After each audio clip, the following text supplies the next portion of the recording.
إن الحمد لله نحمده ونستعينه ونستغفره ونعوذ بالله من شرور أنفسنا ومن سيئات أعمالنا من يهده الله فلا مضل له ومن يضلل فلا هادي له وأشهد أن لا إله إلا الله وحده لا شريك له وأشهد أن محمدًا عبده ورسوله يا أيها الذين آمنوا اتقوا الله حق تقاته ولا تموتن إلا وأنتم مسلمون يا أيها الناس اتقوا ربكم الذي خلقكم من نفس واحدة وخلق منها زوجها وبث منهما رجالا كثيرا ونساء واتقوا الله الذي تساءلون به والأرحام إن الله كان عليكم رقيبا يا أيها الذين آمنوا اتقوا الله وقولوا قولا سديدا يصلح لكم أعمالكم ويغفر لكم ذنوبكم ومن يطع الله ورسوله فقد فاز فوزا عظيما أما بعد فإن خير الحديث كتاب الله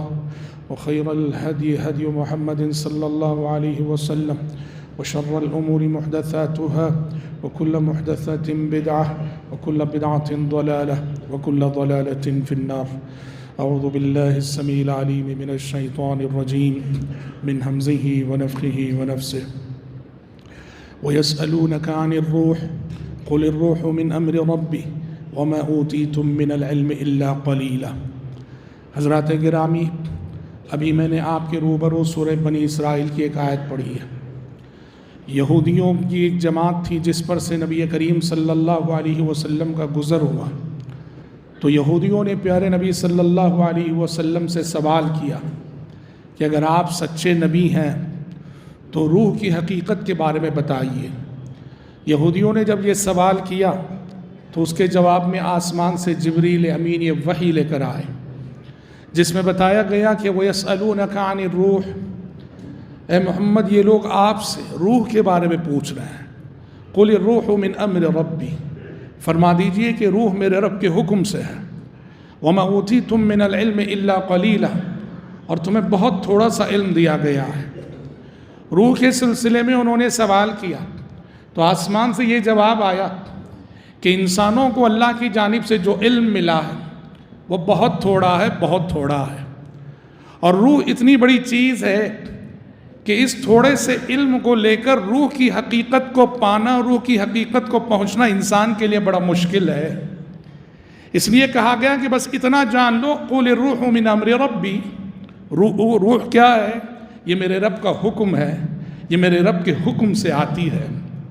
حضرات، روح ایک جسم لطیف ہے جسے دیکھا نہیں جا سکتا، جو نظر نہیں آتی پر محسوس کی جا سکتی ہے۔ روح نظر نہیں آتی مگر اس کا کردار محسوس ہوتا ہے کہ روح اور جسم، روح کا رشتہ جب جسم سے ہوتا ہے اور جسم کا رشتہ جب روح سے ہوتا ہے تو اس کے نتیجے میں زندگی نمودار ہوتی ہے۔ روح جب جسم سے ملتی ہے تو زندگی وجود میں آتی ہے، اور 100 سال بھی جسم کا رشتہ روح سے رہے جسم صحیح رہتا ہے۔ لیکن جیسے ہی یہ روح جسم سے نکل گئی، 50 گھنٹے بھی نہیں گزرتے، 50 گھنٹے جب روح جسم سے نکل جائے، 40-50 گھنٹے بھی روح کے بغیر جب یہ جسم رہتا ہے، سڑ جاتا ہے، گل جاتا ہے، بدبو شروع ہو جاتی ہے۔ باپ کی لاش ہو اور بیٹا ناک بند کر لیتا ہے، بیوی کی لاش ہو شوہر ناک بند کر لیتا ہے، شوہر کی لاش ہو بدبو سے بیوی ناک بند کر لیتی ہے۔ کیوں؟ روح کا جب جسم سے رشتہ ختم ہوتا ہے، یہ جسم بے معنی، بے حیثیت و بے قیمت ہو کے رہ جاتا ہے۔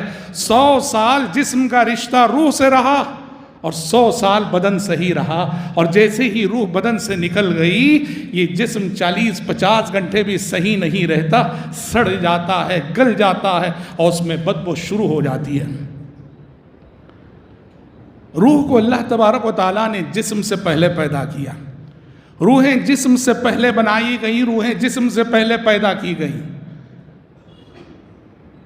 حدیثوں میں آپ صلی اللہ علیہ وسلم فرماتے ہیں الارواح جنود مجندہ فما تعارف منها ائتلف وما تناکر منها اختلف، کہ اللہ نے عالم ارواح میں ساری روحوں کو یکجا رکھا تھا۔ وہاں جو روحیں آپس میں متعارف ہوئیں، وہاں جو روحیں آپس میں ملی، دنیا میں بھی وہ روحیں، وہ اشخاص ایک دوسرے سے مانوس ہوتے ہیں، اور وہاں عالم ارواح میں جو روحیں ایک دوسرے سے اجنبی رہیں، دنیا میں بھی وہ روحیں ایک دوسرے سے دور رہیں گی۔ تو جسم بعد میں بنتا ہے، روح کو اللہ نے سب سے پہلے پیدا کیا ہے عالم ارواح میں۔ جب اللہ رب العزت نے ساری روحوں سے مخاطب ہو کے وعدہ لیا تھا الستُ بربکم، کہ میں تمہارا رب نہیں ہوں، اس وقت اللہ رب العالمین نے روحوں سے وعدہ لیا تھا، اور ساری انسانی روحوں نے اللہ سے وعدہ کیا تھا کہ تو ہمارا رب ہے، ہم تیری عبادت کریں گے۔ اس کو عہد الست کہا جاتا ہے، سورۃ الاعراف میں اللہ نے اسے ذکر کیا ہے۔ تو پتہ چلا کہ روح کا وجود جسم سے پہلے، اور روح کا جسم سے رشتہ کب قائم ہوتا ہے؟ جب رحم مادر میں بچہ 4 مہینے کا ہوتا ہے، جسم 4 مہینے کا ہو جاتا ہے، تب روح کا رشتہ جسم سے قائم ہوتا ہے۔ فرشتہ اللہ کے حکم سے روح پھونکتا ہے، اور جیسے ہی روح پھونکی جاتی ہے وہاں سے اس بچے میں حرکت شروع ہو جاتی ہے۔ 4 مہینے تک جسم رہا، بنا، پر اس میں حرکت نہ رہی۔ 4 مہینے گزرنے پر اللہ کے حکم سے فرشتہ جب روح پھونکا، وہاں سے زندگی آ گئی، اور یہ زندگی ماں کے پیٹ میں ہونے والی حرکت کی شکل میں ہر ماں کو محسوس ہوا کرتی ہے۔ تو پتہ چلا جسم کا روح سے رشتہ رحم مادر میں قائم ہوتا ہے۔ اب اس کے بعد روح اور جسم کا یہ تعلق، روح اور جسم کا یہ رشتہ موت تک قائم رہتا ہے۔ لیکن موت تک تو قائم رہتا ہے، لیکن قرآن کہتا ہے ہر دن روح جسم سے الگ ہوتی ہے۔ ایک معنی میں وہ کب؟ جب ہم سوتے ہیں، ہم نیند کرتے ہیں۔ نیند کی جو کیفیت ہے، شریعت کہتی ہے انسان جب سوتا ہے ہر رات کو اس سے اس کی روح لی جاتی ہے۔ ہاں، اس معنی میں لی جاتی ہے کہ روح نکل کر بھی جسم سے اس کا رشتہ باقی رہتا ہے۔ روح نکل کر بھی جسم سے اس کا رشتہ باقی، موت کے وقت روح پوری طرح سے نکال لی جاتی ہے، جسم سے رشتہ باقی نہیں رہتا۔ نیند میں رشتہ باقی رہتا ہے جسم سے۔ اللہ نے اس مضمون کو قرآن مجید کی اس آیت میں بیان فرمایا، اللہ یتوفی الانفس حین موتها واللتی لم تمت فی منامها۔ اللہ 2 اوقات میں روحوں کو قبض کرتا ہے۔ ایک موت کا وقت ہے، موت کے وقت اللہ انسانوں کی روحوں کو قبض کر لیتا ہے، اور دوسرا کہا واللتی لم تمت فی منامها، جن کی موت کا وقت نہیں آیا ہے ان کی روحیں قبض کی جاتی ہیں نیند کے وقت۔ نیند کے وقت بھی روح قبض کی جاتی ہے۔ اسی لیے بھائیو، نیند کو کیا کہا جاتا ہے؟ وفات صغریٰ کہا جاتا ہے، چھوٹی موت کہا جاتا ہے۔ اور ہم جب سوتے ہیں تو کیا دعا پڑھتے ہیں؟ ہم کہتے ہیں اللہم بسمک اموت واحیا، بسمک اللہم اموت واحیا، اللہ تیرے نام سے مرتا ہوں میں، اموتو کہتے ہیں۔ اور جب ہم جاگتے ہیں تو صبح کیا پڑھتے ہیں؟ الحمدللہ الذی احیانا بعدما اماتنا، تمام تعریفیں اس اللہ کے لیے ہیں جس نے ہمیں موت دینے کے بعد دوبارہ زندگی عطا کی۔ تو حالت نیند میں روح جسم سے نکلتی ہے، یوں نکلتی ہے کہ جسم سے تعلق باقی رہتا ہے، اور حالت نیند میں نکلی ہوئی روح سفر کرتی ہے۔ اسی لیے انسان حالت نیند میں بہت سارے خواب دیکھتا ہے، اور اہل علم کہتے ہیں کہ حالت نیند میں نکلی ہوئی روح کی روحوں سے ملاقات بھی ہوتی ہے، تبھی تو طرح طرح کے خواب دیکھتا ہے۔ خوابوں میں انسان کن کن لوگوں سے ملا کرتا ہے۔ اس طرح قرآن مجید کہتا ہے کہ جسم کا رشتہ روح کے ساتھ موت تک باقی رہتا ہے، لیکن حالت نیند میں ہر رات ایک معنی میں انسان کی روح اس کے جسم سے لی جاتی ہے۔ حضرات، جسم جس طرح بیمار ہوتا ہے روح بھی بیمار ہوتی ہے۔ جسم کی صحت اور بیماری ہوتی ہے، روح کی بھی صحت اور بیماری ہوتی ہے۔ روح بھی بیمار ہوتی ہے، روح بھی تندرست ہوتی ہے، روح بھی کمزور پڑتی ہے، روح کو بھی بھوک لگتی ہے، روح کو بھی پیاس لگتی ہے، روح بھی تھکان محسوس کرتی ہے۔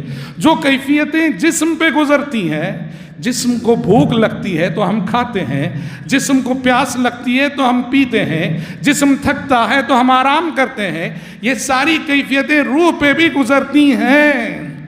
روح بھوکی ہوتی ہے، روح پیاسی ہوتی ہے، روح کمزور پڑتی ہے، روح بیمار ہوتی ہے، پر آپ جانتے ہیں کہ روح کی غذا کیا ہے؟ روح کی پیاس کیسے بجھتی ہے؟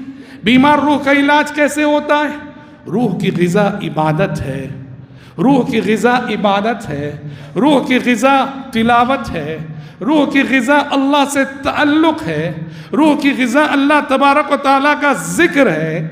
جو اپنی روح کو یہ غذا جتنی فراہم کرے گا، جتنی عبادت کرے گا، جتنی تلاوت کرے گا، جتنا ذکر کرے گا، جتنا اللہ کو یاد کرے گا، جتنا اللہ سے جڑنے کی کوشش کرے گا، اس کی روح کو اسی قدر توانائی اور طاقت حاصل ہوتی ہے۔ اور یاد رکھنا، زندگی کی خوشی جسے کہتے ہیں، زندگی کا سکون جسے کہتے ہیں، زندگی کی راحت جسے کہتے ہیں، زندگی کا اطمینان جسے کہتے ہیں، زندگی کا چین جسے کہتے ہیں، وہ اصل روح کا سکون ہوتا ہے، روح کا اطمینان ہوتا ہے، روح کا قرار ہوتا ہے۔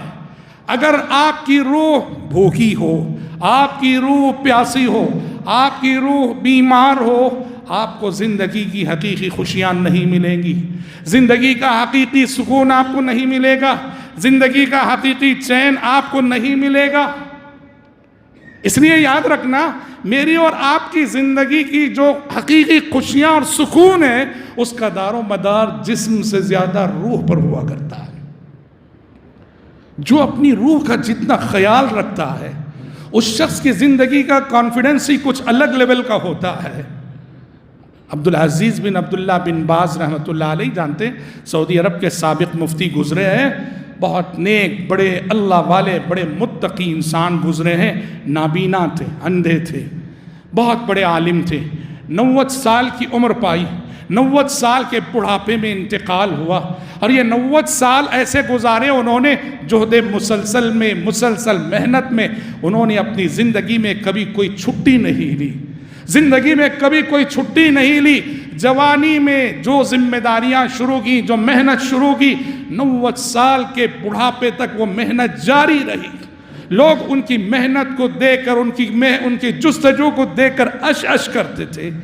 ایک مرتبہ کسی نے پوچھ لیا شیخ بن باز رحمۃ اللہ علیہ سے کہ شیخ 90 سال کا بڑھاپا، 90 سال کا بڑھاپا، اور 90 سال کے بڑھاپے میں یہ محنت، یہ جستجو، دن رات آپ کو ہم کسی نہ کسی کام میں مشغول دیکھتے ہیں، کہیں کبھی درس دے رہے ہیں، کبھی فتویٰ دے رہے ہیں، کبھی کوئی چیز املا کروا رہے ہیں، کبھی خدمت خلق کے کاموں میں مصروف ہیں، کبھی حکومت کے منصبداروں عہدیداروں سے گفتگو اور میٹنگوں میں مصروف ہیں۔ کہا 90 سال کے اس بڑھاپے میں یہ محنت کیسے ممکن ہوئی؟ بن باز نے کہا، پوچھنے والے کو جواب دیتے ہوئے کہا، بیٹے روح اگر جوان ہو تو پھر جسم کا بڑھاپا نقصان نہیں کرتا، روح اگر جوان ہو تو پھر جسم کا بڑھاپا نقصان نہیں کرتا۔ جسم بھلے سے بوڑھا ہو جائے، روح اگر جوان ہو، توانا ہو، تندرست ہو، طاقتور ہو، تو انسان جسمانی اعتبار سے کمزور رہ کر بھی اندر سے بہت مضبوط ہوتا ہے۔ تبھی تو ان کے بارے میں آتا ہے کینسر جیسے موذی مرض میں مبتلا تھے، لیکن آپ جانتے ہیں کہ آخری مومنٹس جو ہوتے ہیں کینسر پیشنٹ کے کتنے اذیتناک اور المناک ہوتے ہیں۔ اس کے باوجود زندگی کی آخری رات بھی، جو ان کی زندگی کی آخری رات تھی، حسب معمول ان کی مجلس افتاء جمتی ہے، مجلس افتاء میں وہ بیٹھتے ہیں، لوگ سوالات کرتے ہیں، لوگوں کے سوالات کے جوابات دیتے ہیں۔ آپ نے کبھی کسی کینسر پیشنٹ کو آخری مراحل میں اس قدر توانائی کی حالت میں نہیں دیکھا ہوگا۔ تو یاد رکھنا، میری اور آپ کی زندگی کی حقیقی توانائی، حقیقی مسرت، حقیقی طاقت، حقیقی خوشیاں، حقیقی سکون، یہ جسم سے زیادہ روح پر منحصر ہے۔ اور میرے عزیزو، آج کا سب سے بڑا مسئلہ یہی ہے، آج کا سب سے بڑا مسئلہ یہی ہے، آج کی دنیا کا، آج کے انسانوں کا اور آج کے کلچر کا سب سے بڑا مسئلہ یہی ہے۔ آج انسانوں کا سارا فوکس صرف اس جسم پر ہے، سارا فوکس اس جسم پر ہے، سارا اہتمام اس جسم کے لیے، سارے پروگرام بن رہے ہیں اس جسم کے لیے۔ جسم کو بنانا ہے، جسم کو سنوارنا ہے، جسم کو خوبصورت کرنا ہے، جسم کو جاذبیت والا بنانا ہے، جسم کو صحت مند رکھنا ہے، انسان کی ساری فکر، انسان کی ساری سوچ، انسان کی ساری تدبیریں آج صرف اور صرف جسم تک محدود ہیں۔ چلے جاؤ گلی گلی بیوٹی پارلر ملیں گے آپ کو، جہاں انسان کو سنوارا جاتا ہے، سجایا جاتا ہے۔ چلے جاؤ گلی گلی آپ کو ہسپتال ملیں گے جہاں انسان کی جسم کا علاج کیا جاتا ہے۔ افسوس ہے اس انسان پر کہ جس کی روح اس کے جسم سے زیادہ بیمار ہے۔ جسم کے لیے تو تم نے اتنے جتن کیے ہیں، گلی گلی ہسپتال کھول رکھے ہیں، بیمار روح کا علاج کب کرو گے؟ ڈاکٹر کا علاج کرا کے اپنے جسم کو صحت مند بنا بھی لوگے؟ روح اگر تمہاری بیمار رہے گی، تم جسمانی اعتبار سے صحت مند رہ کر بھی بیمار رہو گے۔ آپ دیکھتے نہیں، پڑھتے نہیں، بڑے بڑے ڈاکٹرز، بڑی بڑی ہسپتالوں میں کام کرنے والے ڈاکٹر، اللہ اللہ، ہاں خودکشی کرتے ہیں۔ ڈاکٹر ہے، خودکشی کر رہا ہے، دوسروں کا علاج کرنے والا خودکشی کر رہا ہے۔ کیوں؟ اس نے جو سلیبس پڑھا ہے وہ سلیبس اسے صرف جسم کا علاج کیسے کرنا وہ سکھاتا ہے۔ بیچارہ دوسروں کے جسم کا علاج کرنے والا، خود اس کی اپنی روح اندر سے بیمار تھی۔ یہ دوسروں کے جسموں کا علاج کرتا رہا، اندر سے اس کی روح بیمار رہی، اور یہ روح کا اضطراب، یہ روح کی بے چینی اس قدر بڑھتی ہے، ایک دن وہ خودکشی کر لیتا ہے۔ یہاں رک کے سوچو آپ، کیوں آخر یہ خودکشی؟ یاد رکھنا، روحوں کے ڈاکٹر انبیاء و رسول علیہم السلام ہیں۔ روحوں کے ڈاکٹر انبیاء و رسول علیہم السلام ہیں۔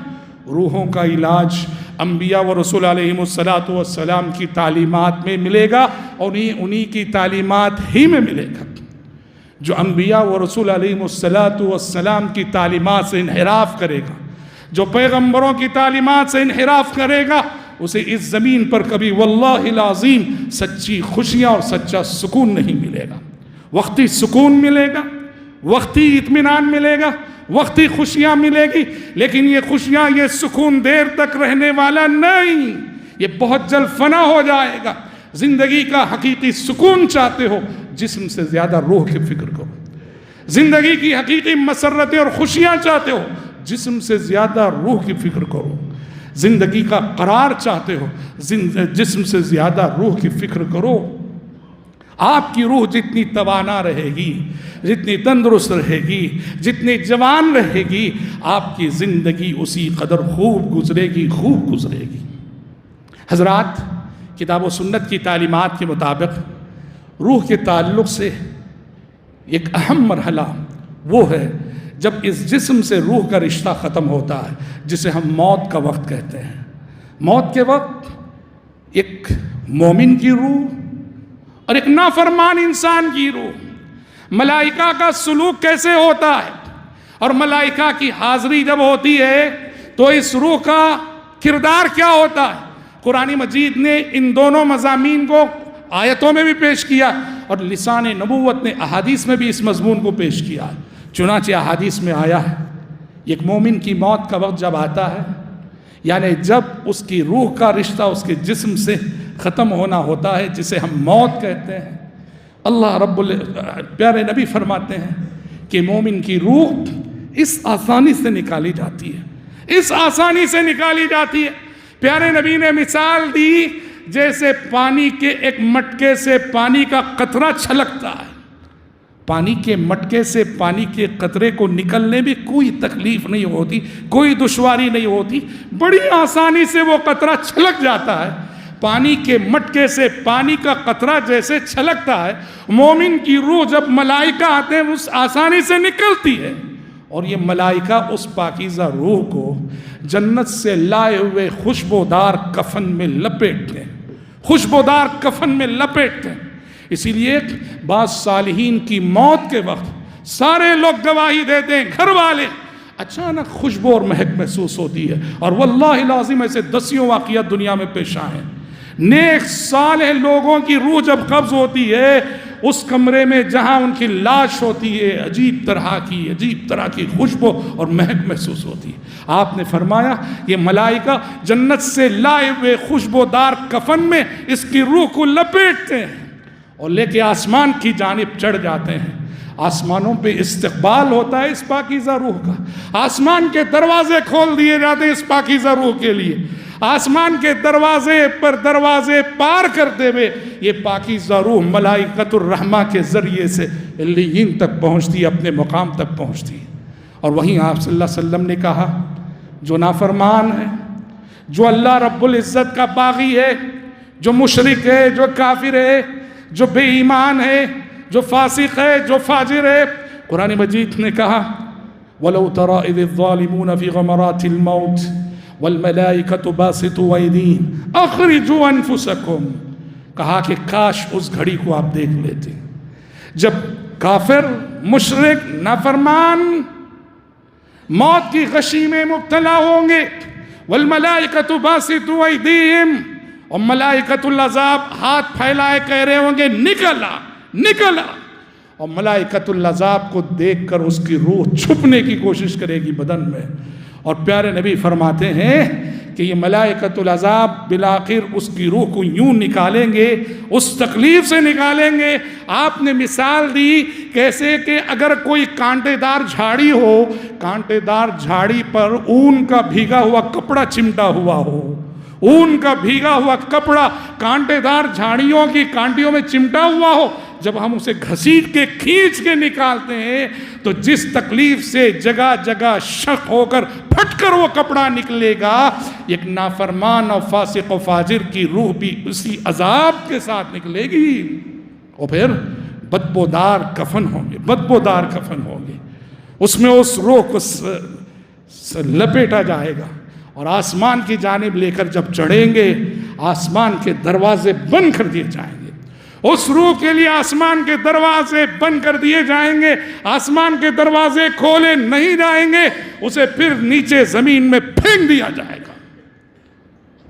اسی لیے اہل علم کہتے ہیں کہ روحوں کے دو ٹھکانے ہیں، مرنے کے بعد انسانی روحوں کے دو ٹھکانے ہیں، مومن، موحد، نیک، صالح، متقی، ایسے بندوں کی روحوں کا ٹھکانہ وہ ہے جسے علیین کہتے ہیں، اور یہ علیین 7ویں آسمان پہ ہیں، اور جو برے لوگ ہیں، کافر ہیں، مشرک ہیں، منافق ہیں، فاسق ہیں، فاجر ہیں، ان کی بدروحوں کا ٹھکانہ سجین ہے، جس کے سلسلے میں کہ زمین کے سب سے نچلے حصے میں کلا ان کتاب الفجار لفی سجین، سورہ مطففین میں اللہ نے کہا نیک لوگوں کی روح علیین میں، بد روحیں سجین میں ہوگی، اور جسم کہاں ہوگا؟ جسم قبر میں ہوگا۔ لیکن اہل علم کہتے ہیں نیک انسان کی روح علیین میں ہے، جسم قبر میں ہے، لیکن اللہ رب العالمین جیسے نیند کی حالت میں روح نکل کر بھی جسم سے ایک رشتہ باقی رہتا ہے، ویسے ہی علیین میں رہتے ہوئے قبر میں موجود جسم سے اس کا ایک لنک اور ایک رشتہ باقی رہے گا، نتیجے میں وہ نیک روح، وہ نیک جسم نعمتیں محسوس کرے گا، اور جو بری روحیں ہیں سجین میں ہوگی اور جسم قبر میں ہوگا، اور سجین اور قبر سے ایک رشتہ قائم رہے گا جس کی وجہ سے جسم قبر میں عذاب محسوس کرے گا۔ ہاں یہ اور بات ہے، اہل علم یہ بھی کہتے ہیں کہ عذاب قبر ہو کہ نعیم قبر، قبر کا عذاب ہو یا قبر کی نعمتیں، اس کا زیادہ تر حصہ صرف روح کے لیے۔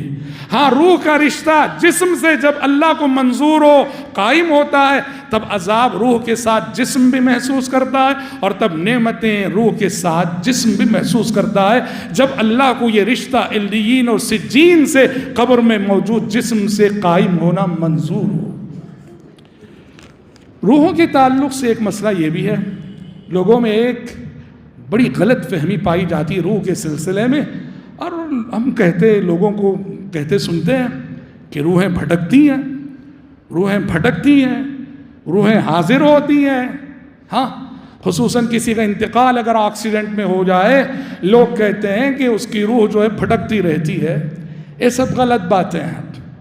اچھا بہت سارے ساحر، عامل، یعنی بدماش قسم کے لوگ معاشرے میں ہوتے ہیں جو لوگوں کو یہ کہہ کے گمراہ کرتے ہیں، بہکاتے ہیں کہ ہم روحوں کو حاضر کرواتے ہیں، اور آپ جائیں گے تو سچ مچ آپ سے کہتے ہیں کس کی روح بلانی ہے، آپ کہیں میری دادا کی روح بلانی ہے، تو سچ مچ سامنے والے ایک انسان پہ ایک روح آئے گی اور بات کرے گی، بالکل آپ محسوس کریں گے دادا کی آواز ہے، جیسے دادا بول رہے ہو۔ اور مزید یقین اس وقت ہو جاتا ہے جب یہ آنے والی روح، جیسے لوگ کہتے ہیں، بعض ایسے فیملی میٹر چھیڑتی ہے کہ جو اور لوگ نہیں جانتے، لوگ یقین کر لیتے ہیں کہ سچ مچ ہمارے دادا کی روح ہی آئی، کیونکہ فلاں میٹر ہمارے گھر والوں کے سوا کسی کو نہیں معلوم، اور اس آئی ہوئی روح نے وہ میٹر چھیڑ ڈالا۔ یہ سب جنات اور شیاطین کا کھلواڑ ہوتا ہے۔ روحیں حاضر نہیں ہوتی، روحیں اپنے اپنے ٹھکانوں میں ہوتی ہیں، بد روحیں سجین میں، نیک روحیں علیین میں۔ یہ روحوں کے نام پہ جو حاضری ہوتی ہے جنات اور شیاطین کی ہوتی ہے، اور دوسرے الفاظ میں کہیں ہر انسان کا جو قرین ہوتا ہے، حدیثوں میں ہے نا، اللہ نے ہر انسان کے ساتھ ایک فرشتے کو لگا رکھا ہے اور ایک شیطان جن کو لگا رکھا ہے جسے انسان کا قرین کہا جاتا ہے۔ انسان کے مرنے سے اس کا قرین مرتا نہیں ہے، انسان کے مرنے سے قرین مرتا نہیں ہے۔ زید جب مر گیا تو اس کا جو قرین ہوتا ہے جنات میں سے، وہ زید کی روح کے نام سے حاضری دیتا ہے۔ وہ چونکہ اس کا قرین ہے، اس کے پرسنل میٹر سے واقفیت رکھتا ہے، لوگ سمجھتے ہیں کہ زید کی روح آ گئی۔ یہ بہت بڑی گمراہی ہے۔ علامہ البانی رحمۃ اللہ علیہ کی زندگی میں اہل علم نے لکھا ہے، دمشق میں ایک شخص تھا، روحوں کو حاضر کرنے کا دعویٰ کرتا تھا، ہزاروں لوگ اس کے پاس جاتے تھے، بہکتے تھے، گمراہ ہوتے تھے۔ تو امام البانی کو پتہ چلا کہ کافی لوگوں کو گمراہ کر رہا ہے روحوں کو حاضر کرنے کے نام پہ۔ تو ایک دن امام البانی تشریف لے گئے، شام کا وقت تھا۔ امام البانی نے کہا روحوں کو حاضر کرتے ہو؟ کہا کہ ہاں۔ کہا کہ ایسا کرو، ذرا امام بخاری کی روح کو بلا دو، امام بخاری کی روح کو بلا دو۔ کہا کس لیے؟ کہا کچھ حدیثوں کے بارے میں کنفرم کرنا ہے ان سے، کچھ حدیثوں کے بارے میں انفارمیشن لینا ہے، ذرا امام بخاری کی روح کو بلا دو۔ اب بیچارہ دیکھا، بہت پریشان ہوا۔ اس نے کہا کہ آج جو روحیں میں نے حاضر کی تھی وہ ختم ہو گئی، کل صبح تشریف لائیے آپ، میں بخاری کی روح کو حاضر کرتا ہوں۔ امام البانی جب کل صبح وہاں گئے، نہ اس جگہ اس کی دکان نہ مکان، فرار ہو گیا، خلاص۔ جاء الحق وزهق الباطل ان الباطل كان زهوقا۔ ایسے بدتماش لوگ کم علم لوگوں کو گمراہ کر سکتے ہیں، بے علم لوگوں کو گمراہ کر سکتے ہیں۔ علم جہاں ہوتا ہے، علم نور ہے، علم فراست ہے، علم بصیرت ہے، اہل علم کو اس طرح کے بدتماش لوگ گمراہ نہیں کر سکتے ہیں۔ تو یاد رکھنا، روحیں حاضر نہیں ہوتی، نیک روحیں علیین میں ہوتی ہیں اور بد روحیں سجین میں ہوتی ہیں۔ اور حضرات، روح اور جسم کی جب بات ہم کر رہے تو اس سلسلے میں ایک قول فیصل، یا یوں کہیے کہ شریعت کی ایک بنیادی اور اساسی تعلیم میں بتا دیتا ہوں، جس میں اپنی گفتگو کو ختم کرتا ہوں۔ دنیا میں ہمیشہ سے یہ غلطی ہوئی روح اور جسم کے تعلق سے، دنیا کے مختلف مذاہب والوں نے جسم اور روح کے درمیان توازن اور بیلنس کو برقرار نہیں رکھا، جبکہ اسلام جسم اور روح کے درمیان ہمیشہ ایک توازن کو بیلنس رکھنے کی تعلیم دیتا ہے۔ کرسچنوں کی ہسٹری پڑھیے، آپ کرسچنوں کی تاریخ پڑھیے، قرآن نے کہا، کرسچنوں نے ایک چیز ایجاد کی جسے روحانیت کہا جاتا ہے۔ کیا ہے روحانیت؟ اس میں انہوں نے صرف روح کا خیال رکھا، روح روح روح، اور جسم پہ ظلم کیا انہوں نے۔ سمجھ رہے؟ روحانیت کیا ہے؟ بھوکے رہو، پیاسے رہو، جاگتے رہو، کھانا مت، پینا مت، سونا مت، بس اللہ کی عبادت میں لگے رہو، بزنس مت کرو، تجارت مت کرو، دنیا سے کنارہ کش ہو جاؤ۔ انہوں نے صرف روح کو سامنے رکھا، جسم پر ظلم کیا۔ مسلمانوں میں بھی آپ دیکھیں گے صوفیہ جنہیں کہا جاتا ہے، صوفیزم، صوفیہ نے بھی یہی غلطی کی کہ وہ تربیت ذات کے نام پر انہوں نے جسمانی تقاضوں پہ ظلم کیا، صرف روح روح روح کے نام پہ انہوں نے جسم پہ ظلم کیا۔ اس کے مقابلے میں آپ دیکھیں گے مغربی تہذیب، جسے ہم ویسٹرن کلچر بولتے ہیں، آج ویسٹرن کلچر جسے بولتے ہیں، یہ دوسری طرف ہے۔ اس کا سارا فوکس صرف جسم جسم جسم پر ہے۔ اللہ نے سورۃ الروم میں ایک آیت کہی، اللہ اکبر، روم دیکھو، ہاں اللہ نے ایک آیت کہی سورۃ الروم میں، یعلمون ظاہرا من الحیات الدنیا وہم عن الآخرۃ ہم غافلون، یہ تو بس دنیاوی زندگی کے ظاہر کو جانتے ہیں، ان کی ساری سوچ، ان کی ساری فکر، ان کی ساری منصوبہ بندیاں، ان کی ساری پلاننگ صرف دنیا کی حد تک ہے، وہم عن الآخرۃ ہم غافلون، یہ جو آخرت آنے والی ہے آخرت سے یکسر غافل ہیں۔ ان کا سلیبس، ان کی یونیورسٹیاں، ان کے کالجز، ان کی پلاننگیں، ان کی کمپنیاں، ان کی ٹیکنالوجی، سب کیا ہے؟ دنیا دنیا دنیا کی حد، وَهُمْ عَنِ الْآخِرَةِ هُمْ غَافِلُونَ، اور آخرت سے پوری طرح غافل ہیں۔ تو جسے ہم ویسٹرن کلچر بولتے ہیں، اس کا سارا فوکس صرف جسم پر ہے۔ ہاں، اسلام یہ اور روح کو اس نے نظر انداز کیا ہوا ہے، اس لیے آج کے انسان کی زندگی میں سکون نہ پائے۔ اسلام کیا کہتا ہے؟ اسلام کہتا ہے انسان نام ہے جسم اور روح کے مرکب کا، انسان بنا ہے جسم اور روح سے، جسم کے بھی تقاضے ہیں، روح کے بھی تقاضے ہیں، جسم کی بھوک بھی مٹانا ہے، روح کی بھوک بھی مٹانا ہے، جسم کی پیاس بھی بجھانا ہے، روح کی پیاس بھی بجھانی ہے، جسم کو بھی آرام دینا ہے، روح کو بھی آرام دینا، بیلنس رکھنے کی تعلیم دی اسلام نے۔ یہی وجہ ہے جو صحابہ بہت زیادہ عبادت کرتے تھے، بیوی کا خیال نہیں، بچوں کا خیال نہیں، سونا نہیں، تو وہاں جب سلمان فارسی رضی اللہ عنہ نے بہت زیادہ عبادت میں مشغول ابو الدرداء رضی اللہ عنہ کو یہ نصیحت کی، ان لجسدک علیک حقا ولعینک علیک حقا ولزوجک علیک حقا فاعط کل ذی حق حقا، کہا کہ ابو الدرداء عبادت کے یہ معنی نہیں، دینداری کے یہ معنی نہیں کہ تم صرف روح کے ہو رہو، جسم بھی تو ہے۔ ہاں، روزے رکھتے ہو اچھی بات ہے، جسم کا بھی خیال رکھو، کھا لیا کرو، تہجد پڑھتے ہو اچھی بات ہے، آنکھوں کا بھی خیال رکھو، سو لیا کرو، ارے تمہاری اپنی زوجہ ہے، بیوی ہے، بیوی کا حق بھی ادا کرو۔ اور جب ابو الدرداء شکایت کے طور پر پیارے نبی کے پاس گئے اور حضرت سلمان فارسی کی اس نصیحت کو عرض کیا تو پیارے نبی نے کہا صدق سلمان، کہا کہ فارس سے آئے ہوئے سلمان نے تمہیں بڑی سچی نصیحت کی۔ تو اسلام یہ کہتا ہے جسم کے تقاضوں کے نام پر روح پہ ظلم نہ ہو، روح کے تقاضوں کے نام پہ جسم پہ ظلم نہ ہو، دونوں میں ایک توازن اور ایک بیلنس ضروری ہے۔ جو جس قدر اس بیلنس کو قائم رکھے گا اس کی دنیا اور آخرت اسی قدر کامیاب ہوگی، اور جو جس قدر اس بیلنس کو قائم رکھنے میں ناکام ہوگا وہ دوسروں سے پہلے اپنے آپ پہ سب سے بڑا ظلم کرے گا۔ رب العزت سے دعا ہے کہ پروردگار عالم مجھ کہنے والے کو، آپ سبھی سننے والوں کو روح کے جسم سے پہلے یہ جو روحانی تقاضے ہیں، جو روح کو صحت مند بناتے ہیں، روح کو توانا رکھتے ہیں، اللہ تبارک و تعالی ہمیں اپنی روح کی فکر کرنے کی توفیق عطا فرمائے۔ اور رب العزت روح کے ساتھ ساتھ جو جسمانی تقاضے ہیں، اللہ رب العزت ان جسمانی تقاضوں کو بھی کما حق ادا کرنے کی اللہ ہم سب کو توفیق عطا فرمائے۔ اللہم آمین۔ اعلان پر میں اپنی گفتگو ختم کرتا ہوں حضرات کہ آپ ہر مہینے ایک جمعہ ڈائلیسس کے مریضوں کو اپنا قیمتی تعاون پیش کرتے ہیں۔ 260 سے زائد مریض ماہانہ آپ کے اس تعاون سے الحمدللہ امداد حاصل کرتے ہیں۔ آج کے جمعے کا چندہ ڈائلیسس کے مریضوں کے لیے خاص کیا گیا ہے۔ ہم آپ سبھی بھائی بہنوں سے درخواست کرتے ہیں کہ اپنی بیمار بھائی بہنوں کی دل کھول کر مدد کرتے ہوئے جائیں، اور مدد حاصل کرنے والوں میں یہ نہ بھولیں مسلم بھی ہیں اور غیر مسلم مریض بھی ہیں، یہ ہمارے مذہب کی تعلیم ہے۔ انسان جب ہمدردی کا مستحق ہوتا ہے تو مذہب دیکھے بغیر ہر انسان کی مدد کرو اور ہر انسان کے ساتھ ہمدردی کا ثبوت دو، یہ ہمارے مذہب کی تعلیم ہے۔ اور ہماری مسجد سے الحمدللہ مسلم مریضوں کو، غیر مسلم مریضوں کو بلا استثناء تعاون دیا جاتا ہے۔ آپ سبھی سے درخواست ہے کہ آج کا آپ کا قیمتی چندہ ڈائلیسس کے مریضوں کے لیے دیتے ہوئے جائیں۔ اللہ آپ کے صدقات و خیرات کو قبول فرمائے۔ اللہم آمین۔ بارک اللہ لنا ولکم فی القرآن العظیم ونفعنا وإياكم بما فيه من الآيات والذكر الحكيم إنه تعالى جواد كريم ملك بر رؤوف رحيم رب حليم۔